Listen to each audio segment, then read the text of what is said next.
नमस्कार दोस्तों, स्वागत है आपका आपके अपने चैनल बिज क्वीन में।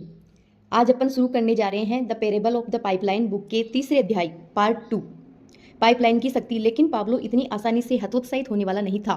उसने अपने पक्के दोस्त को पाइपलाइन की योजना धैर्य से समझाई। पाब्लो दिन के आधे हिस्से में बाल्टी ढोने का काम करेगा और दिन के बाकी आधे हिस्से तथा वीकेंड में अपनी पाइपलाइन बनाएगा। पाब्लो जानता था कि पथरीली जमीन में नाली खोदने में बहुत मेहनत लगेगी, चूंकि उसे ढोई गई बाल्टियों की संख्या के हिसाब से वेतन मिल रहा था, इसलिए वह जानता था कि उसकी आमदनी पहले से कम हो जाएगी। वह यह भी जानता था कि उसकी पाइपलाइन से अच्छा मुनाफा होने में 1 या 2 साल लग जाएंगे। ब्रूनो नहीं माना, लेकिन पाब्लो को अपने सपने पर विश्वास था, इसलिए वह अपनी योजना पर अमल करने में जुट गया। यह दो विपरीत ध्रुवों की कहानी है। एक तरफ है एक मशहूर बेसबॉल खिलाड़ी और दूसरी तरफ है एक छोटे कस्बे की प्राथमिक स्कूल टीचर। इससे ज्यादा अलग दो व्यक्ति नहीं हो सकते। एक युवक था और दूसरी बुजुर्ग महिला। एक को हर साल करोड़ों डॉलर मिलते थे, जबकि दूसरे ने कभी 10,000 डॉलर से ज्यादा नहीं कमाए थे। एक लोकप्रियता की चमक दमक में शानो शौकत से जीता था, जबकि महिला मैसाचुसेट्स के एक छोटे कस्बे में जिंदगी गुजार रही थी। लेकिन ये अंतर छोटे हैं, इससे बड़े अंतर तो उनके चुने हुए व्यक्तिगत और वित्तीय विकल्पों में थे। देखिए, आप जिनके बारे में पढ़ने जा रहे हैं उनमें से एक पाइपलाइनें बनाकर मल्टी मिलेनियर रिटायर्ड हुआ, दूसरा बाल्टी ढूंढने वाला बना रहा, और यह लिखते समय वह दिवालियेपन की कगार पर झूल रहा है। ये कहानियां दो बहुत अलग लोगों के बारे में है, लेकिन यह ज्यादा महत्वपूर्ण नहीं है। ज्यादा महत्वपूर्ण तो उनके चुने हुए विकल्प हैं। ज्यादा महत्वपूर्ण तो सबक हैं जो आप इन चुनावों से सीख सकते हैं। इन दोनों कहानियों को जानने के बाद यह एकदम स्पष्ट हो जाना चाहिए कि पाइपलाइनें बनाना सच्ची सुरक्षा और सच्ची वित्तीय स्वतंत्रता हासिल करने का एकमात्र तरीका क्यों है। कुंठा, आपके चुनाव स्वतंत्रता। बेसबॉल खिलाड़ी की महागाथा। आइए मशहूर बेसबॉल खिलाड़ी की कहानी से शुरुआत करते हैं। लंबे समय तक इस प्रतिभाशाली खिलाड़ी ने कुछ बुरे विकल्प चुने, व्यक्तिगत भी और वित्तीय भी। उसके व्यक्तिगत चुनावों का परिणाम स्पष्ट था: टूटा हुआ वैवाहिक संबंध, शराबखोरी की लत और नशे की लत। यह अपने आप में पर्याप्त बुरा है, लेकिन उसके वित्तीय चुनाव भी उतने ही बुरे रहे हैं, क्योंकि आज की तारीख में वह कड़का है। मुझे यकीन है कि आपने इस खिलाड़ी के बारे में सुना होगा। वह लगभग 20 साल से लोकप्रियता की चमक दमक में रह रहा है। उसका नाम है डेरिल स्ट्रॉबेरी। उसकी कहानी हमें आगाह करती है कि वित्तीय स्वतंत्रता हासिल करने के लिए हमें क्या नहीं करना चाहिए। डेरिल स्ट्रॉबेरी का लगभग आधा जीवन पेशेवर बेसबॉल खेलते खेलते गुजरा है। यह 38 वर्षीय आउटफील्डर किशोरावस्था में ही बड़ी लीग में खेलने लगा था और उसे तुरंत ही अगला टेड विलियम्स घोषित कर दिया गया था। स्ट्रॉबेरी ने अपने कैरियर में भारी दौलत कमाई, हर साल 2 से 5 मिलियन डॉलर के बीच, और यह तो सिर्फ बेसबॉल खेलने से होने वाली आमदनी थी। इसके अलावा विज्ञापनों, व्यक्तिगत उपस्थिति वाले कार्यक्रमों, भाषणों और ऑटोग्राफ दस्तखत के भी हर साल 2 मिलियनियर डॉलर जोड़ ले। इस तरह कुल मिलाकर अपने 40वें जन्मदिन से पहले वह 50 से 100 मिलियन डॉलर कमा चुका है। स्ट्रॉबेरी हमेशा नहीं खेलता है। इतने ज्यादा पैसे कमाने वाले आदमी की पूरी जिंदगी शानो शौकत से गुजरेगी। सही है, गलत? एक स्थानीय अखबार में खबर छपी थी कि स्ट्रॉबेरी के पास अपनी वर्तमान पत्नी कैरिस और उनके 3 बच्चों को सहारा देने के लिए कोई आमदनियां बचत नहीं है। 100 मिलियन डॉलर कमाए और उससे कुछ भी नहीं बचाया हुआ क्या था? उसने सब कुछ खर्च कर दिया था। महंगे मकान, महंगी कारें, कानूनी विवादों से रक्षा करने के लिए महंगे वकील, महंगा तलाक, नशे और शराब के महंगे पुनर्वास क्लिनिक। जब मैं ये लिख रहा हूँ तो स्ट्रॉबेरी को बेसबॉल खेलने से निलंबित कर दिया गया। इसका मतलब है कि उसके पास कोई आमदनी नहीं आ रही है। जो एकमात्र चीज अब भी आ रही है वे है बिल, और बिल हर दिन हर महीने उसी तरह लगातार आ रहे हैं जिस तरह मानसून में बारिश आती है। बड़ी आमदनी, ज्यादा बड़ा खर्च, तबाही। मिलेनियर कैसे बने? दूसरी कहानी का अंत काफी अलग है। ये छोटे कस्बे में रहने वाली मार्गरेट ओ डोनेल नामक टीचर की कहानी है। इस कहानी से यह साबित होता है कि बड़ी पाइपलाइनें बनाने के लिए आपको बड़ी बाल्टियां धोने की जरूरत नहीं है। श्रीमती ओ डोनेल ने 50 साल से ज्यादा समय तक स्कूल में पढ़ाया। जब 70 की उम्र के बाद वह रिटायर्ड हुई तो वह हर साल लगभग 8,500 डॉलर कमा रही थी। लेकिन 100 वर्ष की उम्र में उसकी मृत्यु के समय वह 10 अलग अलग परोपकारी संस्थाओं को लगभग 2 मिलियन डॉलर छोड़कर गई, जिसमें उनका चर्च, उनकी पढ़ाई कराने वाले स्कूल और बॉय स्काउट ट्रुप शामिल थे। 10,000 डॉलर प्रति वर्ष से भी कम आमदनी वाली महिला इतनी भारी दौलत कैसे इकट्ठी कर सकती थी? आसान है। उसने अच्छे शेयरों में नियमित मासिक निवेश करके दीर्घकालीन निवेश पाइपलाइन बनाई और इसे समय के साथ चक्रवर्ती होने दिया। दीर्घकालीन पाइपलाइनें बनाना, शेयर, बॉन्ड निवेश, कम आमदनी समृद्धि पाइपलाइन। मार्गरेट को शेयरों में मजा आता था। उनके ब्रोकर बॉब वोलोन्स्के ने कहा, पहली बार जब मैं उनसे मिला तो उन्होंने मेरी डेस्क पर 3 कागज फेंककर कहा था, मैं इन कुत्तों के साथ क्या करूं? वे उन शेयरों के बारे में बोल रही थी जो अच्छे नहीं चल रहे थे। अगले 20 साल तक मार्गरेट का पोर्टफोलियो फलता फूलता रहा।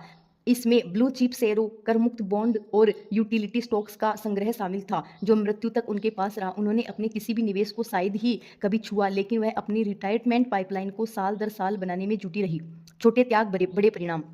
अब अगर आप ये सोच रहे हो कि मार्गरेट उन पाई पाई बचाने वाली कुंवारी महिलाओं जैसी थी जो कूपन काटती है, उपयोग किए हुए टी बैग बचाती है, तो आप गलत सोच रहे हैं। वह प्रायः सहेलियों के साथ बाहर खाना खाने जाती थी, नई बुइक चलाती थी और प्रायः लंबी छुट्टियों का आनंद लेने के लिए विमान से यूरोप जाती रहती थी।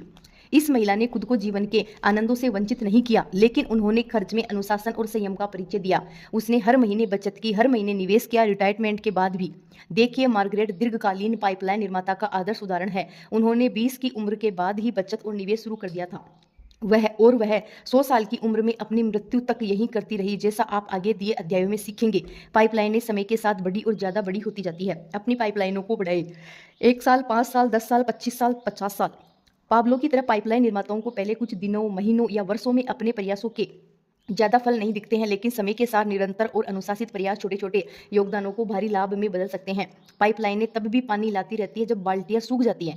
अब आप मेरी बात का मतलब समझ गए होंगे। जब मैंने पाइपलाइन की शक्ति के बारे में बात की थी, डेरिल स्ट्रॉबेरी बरसों तक एक बड़ी बाल्टी ढोते रहे, लेकिन आज उसके पास दिखाने के लिए क्या है? कुछ नहीं, सिर्फ कैंसल्ड चेकों के बक्से।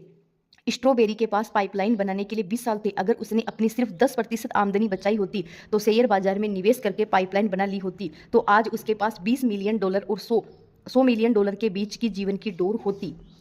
लेकिन उसने ऐसा नहीं किया। चुका हुआ अवसर। कोई पाइपलाइन नहीं, मतलब कोई अतिरिक्त आमदनी नहीं। स्ट्रॉबेरी यह मानकर चल रहा था कि उसकी बड़ी बाल्टी कभी नहीं सूखेगी। यह बहुत बड़ा मुगालता था, गलत धारणा थी। बाल्टियां खुद ब खुद नहीं भरती है, चाहे वे कितनी ही बड़ी क्यों न हो। इसलिए बाल्टी ढोने वालों को इसे दोबारा भरने के लिए नदी तक जाना होता है। जब वह ढोना छोड़ देता है, रिटायरमेंट की वजह से या बीमारी या चोट या दीर्घकालीन थकान की वजह से, तो बाल्टी सूखने लगती है। दूसरी ओर पाइपलाइनें बाल्टियों के सूखने के लंबे समय बाद भी मुनाफा देती रहती है। यह नियम बड़ी बाल्टी ढोने वालों के लिए भी उतना ही सच है जितना कि छोटी बाल्टी ढोने वालों के लिए है। जैसा मैंने कहा कि बाल्टी का आकार महत्वपूर्ण नहीं होता है, बड़ी बाल्टी वाले लोगों में ज्यादा खर्च करने की प्रवृत्ति होती है। वित्तीय स्वतंत्रता की कुंजी यह है कि पाइपलाइन निर्माता की मानसिकता अपनाइए और फिर अपनी पाइपलाइन योजना पर काम करें। बड़ी बाल्टी का मॉडल: बड़ी बाल्टी, बड़े खर्च, छोटी संपत्तियां। बाल्टी जितनी ज्यादा छोटी होती है, पाइपलाइन की जरूरत उतनी ही ज्यादा होती है। ढेर सारे पैसे कमाना वित्तीय स्वतंत्रता की गारंटी नहीं है, यह सिर्फ पाइपलाइनों से ही संभव है। अगर आप पाइपलाइन रणनीति नहीं अपनाते हैं तो आपकी बाल्टी अनंतः सूख जाएगी। मैंने आपको डेरिल स्ट्रॉबेरी की कहानी बिंदु को अतिरंजित करने के लिए बताई है। देखिए, अगर डेरिल स्ट्रॉबेरी की इतनी बड़ी बाल्टी सूख सकती है तो आपकी बाल्टी का क्या होगा? इस बारे में सोचे।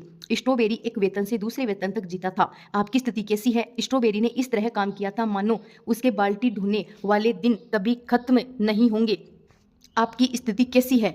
स्ट्रॉबेरी ने मूर्खता से पैसा खर्च किया और समय बर्बाद किया, जबकि वह इसका समझदारी से इस्तेमाल करके जीवन की डोर बना सकता था। आपकी स्थिति कैसी है? आपकी स्थिति कैसी है?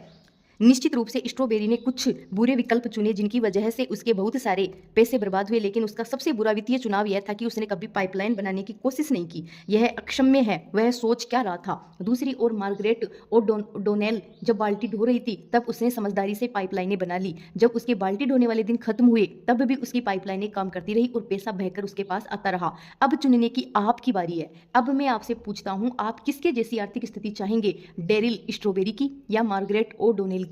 अगर जवाब मार्गरेट ओडोनेल है तो आपको तुरंत ही अपनी पाइपलाइनें बनाना शुरू करने की जरूरत है। पाइपलाइनें जीवन की डोर इसलिए है क्योंकि वे लगातार खुद ब खुद काम करती रहती है। उन्हें समय समय पर देखभाल की जरूरत हो सकती है और मरम्मत की, शायद दोबारा बनाने की भी, लेकिन पाइपलाइनें साल दर साल आपको मुनाफा देती रहती है। आपका विकल्प या संयोग नहीं, बल्कि आपके विकल्पों से आपकी किस्मत तय होती है। डेरिल स्ट्रॉबेरी और मार्गरेट ओडोनेल के पास एक विकल्प था। डेरिल स्ट्रॉबेरी ने बाल्टियों को चुना, मार्गरेट ओडोनेल ने पाइपलाइनों को चुना। उन्होंने अपने विकल्प चुन लिए। अब विकल्प चुनने की आपकी बारी है। अध्याय 4, लिवरेज पाइपलाइन के पीछे की शक्ति। एक बार जब पाइपलाइन पूरी हो गई तो पाब्लो को बाल्टियां ढोकर पानी लाने की कोई जरूरत नहीं रह गई। पानी बहता रहता था, चाहे वह काम करे या न करे। यह तब भी बहता था जब वह खाना खाता था, यह तब भी बहता था जब वह सोता था, वह वीकेंड पर भी बहता रहता था जब वह खेलता था। गांव में जितना ज्यादा पानी बहकर आता था उतना ही ज्यादा पैसा बहकर पाब्लो की जेब में आ जाता था। लिवरेज एक जबरदस्त अवधारणा है, सभ्यता को बदलने वाली अवधारणा। वास्तव में लिवरेज के बिना इस समय यह पुस्तक अपने हाथों में नहीं होती। मुझे अपनी बात स्पष्ट करने दे।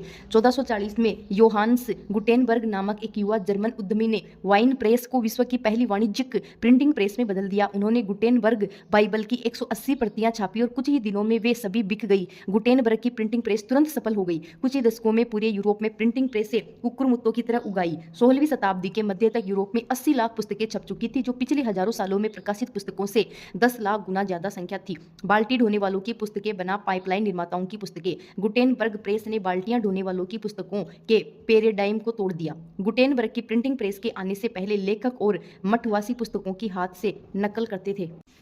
हाथ से लिखकर पुस्तक तैयार करने में एक या कई साल लग सकते थे। इसके अलावा वे इतनी महंगी होती थी कि सिर्फ राजघराने ही उन्हें खरीद सकते थे। गुटेनबर्ग ने इन सब को बदल दिया। प्रिंटिंग प्रेस में प्रिंटर जब एक बार मूवेबल टाइप सेट कर देता था तो इसके बाद वह आसानी से हजारों हूबहू प्रतियां छाप सकता था। प्रिंटिंग प्रेस ने प्रिंटर के समय और धन की लिवरेजिंग करके उसकी उत्पादकता को बहुत ज्यादा बढ़ा दिया। बाल्टी ढोने वालों के पुस्तकों के मॉडल में प्रयास और परिणाम के बीच 1:1 का अनुपात होता है। 1 घंटे के प्रयास से 1 घंटे का परिणाम उत्पन्न होता है। अगर किसी लेखक को हाथ से एक पेज नकल करने में 1 दिन लगता है तो 100 पेज की पुस्तक लिखने में उसे 100 दिन लगेंगे। प्रिंटिंग प्रेस का आगमन, पाइपलाइन बनाने वाला मॉडल। आइए मान लेते हैं कि 16वीं सदी के प्रिंटर को 1 पेज की टाइप सेटिंग करने में 1 दिन लगता है, तो दिन खत्म होने तक वह केवल 1 प्रिंटर्स प्रूफ कॉफी ही तैयार कर सकता है। हाथ से पुस्तकों का मॉडल। लेकिन जरा देखें कि दूसरे दिन क्या हुआ। प्रिंटर काम पर आया और उसने 100 प्रतियां छाप दी। दूसरे शब्दों में प्रिंटर 2 ही दिनों में इतना उत्पादन कर सकता है जिसमें लेखक को 100 दिन का समय लग जाता। यही लिवरेज की शक्ति है। प्रिंटिंग प्रेस मॉडल 1 घंटा बराबर 100 पेज। पाइपलाइन निर्माता मॉडल में प्रयास और परिणाम का आपसी अनुपात अब 1 पर 1 का नहीं रह जाता। जब हम लिवरेज का इस्तेमाल करते हैं तो प्रयास उतना ही रहता है, लेकिन परिणाम 100 गुना ज्यादा हो सकता है, 1000 गुना भी या मिलियनों गुना भी। 2 प्रकार का लिवरेज, समय और धन। लिवरेज का मूल शब्द लीवर एक पुराने फ्रांसीसी शब्द से आया है जिसका मतलब है ज्यादा हल्का बनाना, जो लिवरेज की शक्ति का सही वर्णन है। लीवर का उपयोग करके किसी बड़े बोझ को इतना हल्का बनाया जा सकता है कि कोई बच्चा भी इसे आसानी से हिला सकता है। 100 पाउंड परिणाम, 1 औंस प्रयास। जब हम समय और धन के क्षेत्र में लिवरेज के सिद्धांत का इस्तेमाल करते हैं तो यही चीज होती है, परिणाम कई गुना बढ़ जाते हैं। 100 घंटों का परिणाम 1 घंटे का प्रयास। मिसाल के तौर पर समय की लिवरेजिंग के प्रकरण में 1 घंटे के प्रयास का परिणाम 100 घंटों का उत्पादन हो सकता है। 1 सप्ताह के काम का परिणाम 1 साल का उत्पादन हो सकता है। पैसे की लिवरेजिंग के प्रकरण में हर निवेशित डॉलर समय के साथ चक्रवृद्धि हो सकता है और अनंतर शुरुआती निवेश से कई गुना हो सकता है। $100 का परिणाम बराबर $1 का निवेश। लिवरेज के आदर्श उदाहरण। प्रिंटिंग प्रेस इस बात का उदाहरण है कि लोग अपने समय, धन और प्रयासों की लिवरेजिंग कैसे कर सकते हैं। लिवरेज पैसे की 1 इकाई के बदले समय की 1 इकाई के समीकरण को तोड़ देता है। लिवरेज लोगों को ज्यादा मेहनत के बजाय ज्यादा चतुराई से काम करने की अनुमति देता है। यही हर पाइपलाइन के पीछे की शक्ति है। समय की लिवरेजिंग का आदर्श उदाहरण कर्मचारियों को नियुक्त करना है। आइए मान लेते हैं कि आप एक रेस्तरां खोलना चाहते हैं। आपके लिए संभव नहीं है कि आप मेजबान, वेटर से बर्तन धोने वाले और बुक कीपर के रूप में काम करें और इसके बावजूद एक लाभदायक व्यवसाय चलाएं। आप एक समय में सिर्फ एक ही जगह रह सकते हैं, इसलिए आप निश्चित काम करने के लिए लोगों को नौकरी पर रखते हैं। यदि आप अपने 10 लोगों के स्टाफ को प्रति घंटे औसतन $10 देते हैं तो आप प्रति घंटे $100 वेतन में दे रहे हैं। यदि आपका रेस्तरां प्रति घंटे औसतन $1000 कमाता है तो खर्च निकालने के बाद सारा पैसा आपकी जेब में आ जाता है। किसी छोटे व्यवसाय में समय की लिवरेजिंग 100 घंटे या ज्यादा बराबर 1 घंटा। पैसे की लिवरेजिंग करना। पैसे की लिवरेजिंग का आदर्श उदाहरण शेयर बाजार में निवेश करना है। निसंदेह आपने वॉरेन बफे के बारे में सुना होगा। वे वॉल स्ट्रीट की एक जीवित किंवदंती है और संसार के दूसरे या तीसरे सबसे अमीर आदमी है। उन्होंने अपनी वे वॉल स्ट्रीट की एक जीवित किंवदंती है और संसार के दूसरे या तीसरे सबसे अमीर आदमी है। उन्होंने अपनी दौलत पुरातनपंथी तरीके से बनाई है। उन्होंने दूसरे लोगों के पैसे की लिवरेजिंग की और इस प्रक्रिया में खुद को तथा अपने निवेशकों को अमीर बना दिया।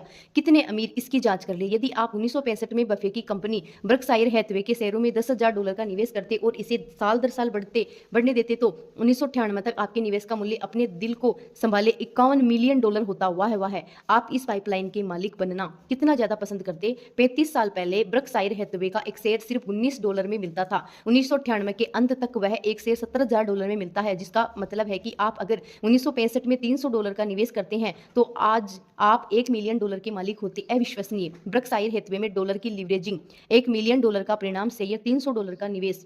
पाइपलाइनें बनाने लायक हैं।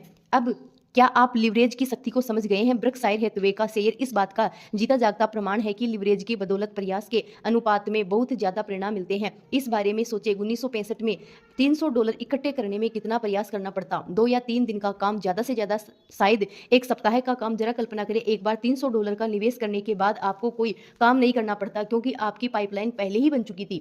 आपको बस कभी कभार अखबार में शेयर के भाव देखने का काम जरूर करना था। खुद से पूछे, क्या यह बेहतरीन नहीं होता अगर आप अंगुली उठाए बिना भी $300 को $1 मिलियन में बदल सकते? क्या आप देख सकते हैं कि लिवरेज का समझदारी भरा इस्तेमाल किस तरह थोड़े से पैसे या थोड़े से समय को 1000 गुना बढ़ा सकता है? क्या ऐसी प्रणाली खोजने में समझदारी नजर नहीं आती जिसके जरिए आप $1 को $100 में बदल सकते हैं या 1 घंटे को 100 घंटे में? क्या यह बेहतरीन नहीं रहेगा कि आप इस बार काम करें और बाकी का काम लिवरेज को करने दें? अध्याय 5, पैसे का लिवरेज, पाम बीच पाइपलाइन। जरा सोचो, पाब्लो ने आगे कहा, हम उन पाइपलाइनों से गुजरने वाले 1 गैलन पानी के बदले में थोड़े पैसे ले सकते हैं। पाइपलाइनों से जितना ज़्यादा पानी बहेगा, हमारी जेब में भी उतना ही ज़्यादा पैसा बहाकर आ जाएगा। मैंने तो पाइपलाइन बनाई है, वह सपने का अंत नहीं है, यह तो सिर्फ शुरुआत है। The parable of the pipeline. एक कहानी है कि चीन का एक प्राचीन सम्राट शतरंज नामक एक नए खेल से प्रेम करने लगा। सम्राट ने शतरंज इजाद करने वाले को पुरस्कार देने का निर्णय लिया। उसने आविष्कारक को शाही महल में तलब किया और अदालत के सामने घोषणा की कि आविष्कारक की एक इच्छा पूरी की जाएगी। मैं सम्मानित हूँ। महामहिम आविष्कारक विनम्रता से बुदबुदाया, मेरी इच्छा यह है कि आप मुझे चावल का एक दाना दे दें। बस चावल का एक दाना? हैरान सम्राट ने पूछा। देखिए, शतरंज की बिसात के पहले चौखाने के लिए सिर्फ 1 दाना, आविष्कारक ने कहा। दूसरे चौखाने के लिए उसे 2 गुना करके 2 दाने कर दें। तीसरे चौखाने के लिए 4 दाने, और तब तक जब तक कि चावल का अकेला दाना शतरंज की बिसात के सभी चौखानों में 2 गुना हो जाए। बस मेरी इतनी ही इच्छा है। सम्राट बहुत खुश हुआ। मुझे इतने सस्ते में इतना अद्भुत खेल मिल रहा है। मेरे पूर्वज आज मुझे देखकर मुस्कुरा रहे होंगे। मंजूर है, सम्राट चिल्लाया। शतरंज की बिसात बिछाओ और यहाँ मौजूद हर व्यक्ति को हमारे अनुबंध का गवाह बनने दो। पूरा दरबार शतरंज की बिसात के चारों इकट्ठा हो गया। रसोई का सेवक चावल का आधा किलो का थैला लेकर आया और इसे आविष्कारक को थमा दिया। आविष्कारक बैग को खोलते समय मुस्कुराया। आविष्कारक ने सेवक से कहा, मेरा सुझाव है कि आप किचन जाकर थोड़ा और ज्यादा बड़ा थैला लाएं। यह सुनकर पूरा दरबार जोर जोर से हंसने लगा। सबको लगा कि वह मजाक कर रहा था। इसके बाद आविष्कारक बोर्ड पर चावल के दाने रखने लगा और दानों की संख्या 2 गुनी करता गया। देखने वाले हंसे और एक दूसरे को टहुका लगाया। जब 8 चौखानों की पहली कतार भर गई, 1 2 4 6 16 1 2 4 8 16 32 64 128 दाने। लेकिन खीकी जल्दी ही दूसरी कतार के बीच तक वह आहम में बदल गई, क्योंकि चावल के छोटे ढेर जल्दी ही 2 गुने होकर छोटे थैलों में बदल गए, जो 2 गुने होकर चावल के मध्यम आकार के थैले हो गए, जो 2 गुने होकर चावल के बड़े थैले बन गए। 8 16 32 64 128 256 512 1 के 2 के 4 के 8 के 16 के 32 के। दूसरी कतार के अंत तक सम्राट समझ गया कि उससे बहुत बड़ी गलती हो गई है। आविष्कारक को देने वाले कुल दानों की संख्या 32,768 हो गई थी, जबकि अभी 48 चौखाने बचे हुए थे। सम्राट ने इस प्रक्रिया को बंद कर दिया और देश के सबसे समझदार गणितज्ञों को बुलाया। उन्होंने अपने अबेकस का सहारा लिया और स्लेट बोर्ड पर फटाफट निशान बनाए। काफी माथापच्ची के बाद गणितज्ञ इस निष्कर्ष पर पहुंचे कि अगर चावल का एक दाना 64 चौखानों वाली शतरंज की बिसात के हर चौखानों पर 2 गुना होता है, तो आखिरी चौखाने में कुल 18 मिलियन ट्रिलियन चावल के दाने होंगे, जो संसार में उपलब्ध कुल चावल का 10 गुना है। सम्राट ने यह काम रोककर आविष्कारक के सामने एक ऐसा प्रस्ताव रखा जिससे वह इनकार नहीं कर सकता था। अगर आविष्कारक सम्राट को उसके वादे से मुक्त कर देता है, तो आविष्कारक को देहात में एक जायदाद दे दी जाएगी जिसमें सैकड़ों एकड़ उपजाऊ चावल के खेत थे। आविष्कारक खुशी खुशी मान गया। हर किसी ने आविष्कारक के नाम पर जाम पिया और उसकी बुद्धिमत्ता तथा चतुराई की सराहना की। फिर वह खुशी खुशी अपनी जायदाद में ठाठ से रहने चला गया तथा कई साल तक सुखपूर्वक जिया। 2 गुना करने की अवधारणा, संसार का 8वां चमत्कार। सम्राट और आविष्कारक की कहानी हमें बताती है कि 2 गुना करने की अवधारणा में कितनी शक्ति होती है। ये अवधारणा तब से मौजूद है जब से पहले बैंक ने किसी जमा पूंजी पर पहले दौलतमंद व्यापारी को ब्याज दिया था। इसलिए यह अवधारणा समय के इंतमान में खरी उतरी है और साबित हो चुकी है। आविष्कारक और सम्राट के गणितज्ञ संभवतः पहले लोग थे जिन्होंने डुप्लीकेशन यानी 2 गुना करने की शक्ति को पहचाना, लेकिन वे निश्चित रूप से ऐसा करने वाले आखिरी लोग नहीं थे। सदियों बाद अल्बर्ट आइंस्टाइन नामक एक और मशहूर गणितज्ञ ने डुप्लीकेशन या चक्रवृद्धि की जबरदस्त शक्ति को पहचाना और इसे संसार का 8वां चमत्कार कहा। दोगुने की अवधारणा दौलत निर्माण की उत्तम आधारशिला है। मैं इसे पाम बीच पाइपलाइन कहता हूं। यह नाम फ्लोरिडा की वैभवशाली जगह का है जहां संसार के सैकड़ों सबसे अमीर वारिस अटलांटिक महासागर के निकट की जायदादों के स्वामी है। पाम बीच में अमीर लोगों को पैसे की खातिर काम नहीं करना पड़ता, वे पैसे से अपनी खातिर काम करवाते हैं। कैसे?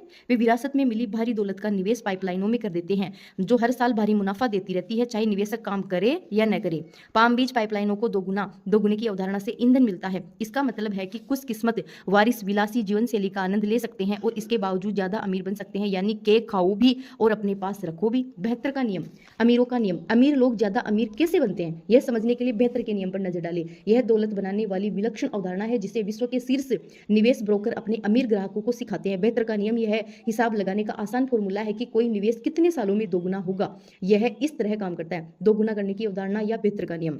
अपने निवेश पर वार्षिक ब्याज दर का पता लगाएं। बेहतर में से ब्याज दर को विभाजित करें। परिणाम से आपको पता चल जाएगा कि आपका निवेश कितने सालों में दोगुना होगा। मिसाल के तौर पर आइए मान लेते हैं कि एक वारिस किसी स्टॉक में $1,00,000 का निवेश करता है जो प्रतिवर्ष 10% मुनाफा देता है। यहाँ बेहतर के नियम का उदाहरण देखें। बेहतर के नियम का उदाहरण: कदम 1, $1,00,000 का मूल्य निवेश। कदम 2, 10% वार्षिक प्रतिफल। कदम 3, 72 में 70 का भाग, 7.2 वर्ष। प्रतिफल: $1,00,000 7.2 वर्षों में $2,00,000 बन जाएगा। यदि वारिस मुनाफे या मूलधन को खर्च नहीं करता है तो 1,00,000 का मूल निवेश 7.2 वर्षों में दोगुना होकर $2,00,000 हो जाएगा। 14.4 वर्षों में $4,00,000, 21.6 वर्षों में $8,00,000 और 28.8 वर्षों में $1.6 मिलियन आदि। जैसा आप देख सकते हैं, पैसे को जितने ज्यादा समय तक चक्रवृद्धि होने दिया जाता है, पाइपलाइन का आकार उतना ही ज्यादा बड़ा होता जाता है। चक्रवृद्धि की शक्ति की लिवरेजिंग करके जो लोग विरासत में मिलियन डॉलर की संपत्ति पाते हैं वे शाही ढंग से जी सकते हैं और अपने बच्चों के लिए उससे भी ज्यादा संपत्ति छोड़ सकते हैं। चक्रवृद्धि का जादू ही वह कारण है जिसकी बदौलत Kennedy, Dupont, Firestone, Ford, Rockefeller और गेटी नामक हजारों वारिस जीवन भर विलासिता में जिएंगे, फिर भी उनकी दौलत कभी नहीं सूखेगी। वास्तव में उनकी बाल्टी कभी नहीं सूखती है क्योंकि पाइपलाइन दशकों तक लगातार काम करती रहती है, या जैसा यूरोप में रोथस्चाइल्ड वारिसों के मामले में है, 2 सदियों से ज्यादा समय से संतान और पैसा। सौभाग्य से पैसे की लिवरेजिंग वाली पाइपलाइनें केवल अमीर लोगों के लिए सुरक्षित नहीं है, सामान्य लोग भी दोगुने की अवधारणा का लाभ ले सकते हैं, जैसा हम मार्गरेट ओडोनेल के उदाहरण से जानते हैं। कम वेतन वाली स्कूल टीचर जिन्होंने शेयर बाजार में अपने पैसे की लिवरेजिंग करके कई मिलियन डॉलर जमा कर लिए थे। तो सामान्य लोग अपने पैसों की लिवरेजिंग करके दीर्घकालीन पाइपलाइन कैसे बना सकते हैं? इस प्रश्न का जवाब देने का सबसे अच्छा तरीका आपको माइकल जे सर्ल्स की किड्स एंड मनी नामक शक्तिशाली छोटी पुस्तक के बारे में बताना है। वास्तव में इस पुस्तक को पीपल एंड मनी शीर्षक दिया जा सकता है क्योंकि सर्ल्स के बताए सिद्धांत बच्चों और बुजुर्गों दोनों पर लागू होते हैं। वॉल स्ट्रीट के पूर्व ब्रोकर सर्ल्स 4 संतानों के पिता हैं। वह सलाह देते हैं कि बच्चों को ज्यादा जिम्मेदारी से पैसे का प्रबंधन करना सिखाने के लिए एक आसान सिस्टम पर चलना चाहिए। वे यह सुझाव देते हैं कि अभिभावक प्लास्टिक के 3 जार लें। वे पहले जार पर खर्च करें और दान दें, लेबल लगाएं। दूसरे जार पर बचाएं लिखे और तीसरे जार पर निवेश करें लिखे। जब माता पिता अपने बच्चों को सप्ताह के लिए उनका जेब खर्च दे तो वे पैसे को 3 जारों में बराबर बांट दे। संतान और पैसे की प्रणाली: खर्च करें और दान दे, बचाएं, निवेश करें। खर्च करें और दान दे जार तुरंत खर्च के लिए है, बबल गम, बेसबॉल कार्ड आदि। यही वह पैसा है जो दान और परोपकार के लिए इस्तेमाल किया जाता है। बचत करें: जार ज्यादा बड़ी चीजों पर खर्च करने के लिए होता है, जैसे नई सीडी या वीडियो गेम। निवेश करें: जार पहले 2 जारों से अलग होता है क्योंकि ये खर्च करने के लिए नहीं होता है कभी भी। सर्ल्स इस जार के बारे में कहते हैं सबसे अहम घटक, क्योंकि अगर हम किसी बुरे दिन के लिए कुछ नहीं बचाएंगे तो कर्ज का जोखिम हमारे सिर के ऊपर हमेशा मंडराता रहेगा। जो व्यस्क दीर्घकालीन निवेश पाइपलाइनें बनाने के बारे में गंभीर है उन्हें 3 जार के सिस्टम के अनुसार अपने पैसों का प्रबंधन शुरू करना चाहिए, लेकिन उन्हें अपना जैसा जार में रखने के बजाय बैंक और ब्रोकरेज खातों में रखना चाहिए। व्यस्क और पैसे का सिस्टम: $1 खर्च करे और दान दे, मासिक व्यय, कार भुगतान, भोजन और हाउसिंग, आनंद आदि। $1 बचत करे, बड़े खर्च, पारिवारिक वेकेशन, बच्चों के कॉलेज की फीस, घर को दोबारा बनाना आदि। $1 निवेश करे पाइपलाइनें, शेयर और बॉन्ड में, IRA, रियल एस्टेट आदि में। सबसे पहले खुद को भुगतान करें। अमीर लोगों की तरह अपने पैसे की लिवरेजिंग करने की कुंजी का एक आसान उपाय है हर महीने सबसे पहले नियम से निवेश खातों में पैसे डालकर खुद को पैसे दे और फिर उस पैसे को चक्रवृद्धि होने के लिए छोड़ दे।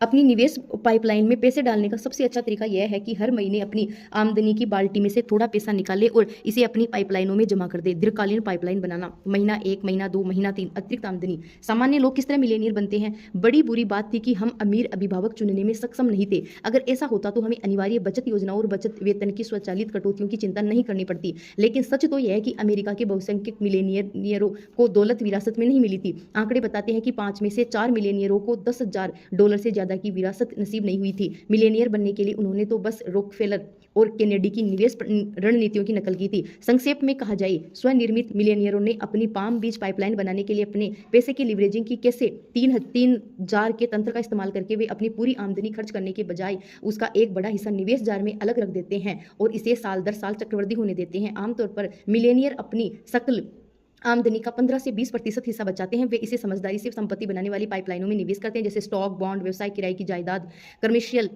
Commercial real estate, pension fund आदि। इसलिए ज्यादातर मिलेनियर 50-60 की उम्र तक मिलियन डॉलर की लकीर नहीं छू पाते हैं। चक्रवृद्धि को तेज रफ्तार पकड़ने में दशकों लग सकते हैं। $10,000 10% मुनाफे पर 7 साल बाद दोगुने होकर $20,000 हो जाते हैं, लेकिन 50 साल में ये 7 बार दोगुने होंगे और लगभग $1.3 मिलियन बन जाएंगे।